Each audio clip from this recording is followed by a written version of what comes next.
Danny Flexen here for Seconds Out with my old friend Gareth A Davies, broadcaster and journalist for the Daily Telegraph, of course. Telegraph, did I just say? Yeah, well, it is a bit. As a Freudian slip, yeah. Gareth, we've just watched a screening of the documentary I Am Duran. I'm not Duran, but I Am Duran. Soy Duran. I Am Duran. Yeah, it was brilliant. Colin Hart said earlier, I tried to speak to Duran at his birthday party, but I didn't have the Spanish. And I thought, I know a man who has got the Spanish. Shame you weren't at the birthday party. You're probably a mere twinkle in your father's eye at the time. Gareth, what did you make of the documentary, and how good a job does it do of summing up Duran's legacy? I thought it did a brilliant job of putting in context Roberto Duran's brilliance as a boxer, the abject poverty he came from, and the fact that it was in a seminal time in terms of American and Panamanian and Latin American politics in Central America. So I thought it was phenomenal the way they got all that footage and put all that together, because it's a history lesson. It's a film you can return to. It's a film that will work for the ages, basically. A bit of a big question for you, but one, you are a man for the big question. Who do you see in the future being the sort of boxers that will have these sort of films made about them? Someone who kind of typifies an era and a nation, perhaps? Saul Canelo Alvarez, definitely in this period in Mexican history. I think Amir Khan at some point will have one because of his historical and cultural significance, you know, British Pakistani Muslim.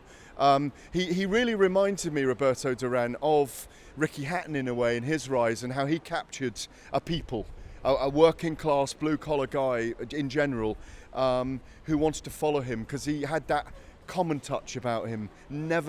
Ricky can still go and play darts and have a drink with his people. Roberto Duran can still do that. I don't know the others. Let me think. Floyd Mayweather, perhaps at some point. God, there's so many if I really sat down and thought about it. Conor McGregor, I've done a couple of documentaries on McGregor myself when he settles down. The Diaz brothers in Stockton, mixed martial arts fighters.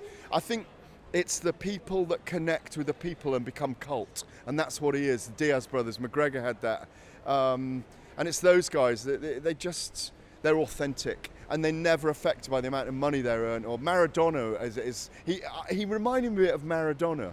Like if Maradona said to you, "We're going out for a binge for a week," you would not say no. It doesn't matter who you are, what you do. I'm going with him, and it felt the same with Roberto. And I've been around him a few times at big fights. And I've always felt, I want to go over and really chat. So I've had a chat, but I'd love to sit down with him for an hour. And that documentary made me feel like I definitely want to have a really good chat to Roberto Duran. I think we're going to wrap the interview in a sec. All right, well, last question then. In honour of the fact that Duran was involved in so many big fights in his era, what's the biggest fight that could be made in boxing today, in your opinion? There's two, Deontay Wilder and Tyson Fury, and Anthony Joshua. The biggest one for us is Tyson Fury and Anthony Joshua, and the biggest one globally, or in America at the moment, is Anthony Joshua and Deontay Wilder. Because it's heavyweights, because it speaks, because it's the battle for digital supremacy in America at the moment. There's a lot of money sloshing around with DAZN and ESPN Plus, and one of the reasons there is, and they're fighting lesser opponents, semi-finals all the time, is there is that much money. If you're paid 20 million to fight someone, you're 20 to 1 on to win, you're going to take it. It's silly not to, but it doesn't do history, if you like, doesn't do the history of the heavyweight division any favours, you know. Gareth A Davies, always a pleasure speaking to you. We look forward to it happening again soon. Absolute pleasure. Cheers, Danny.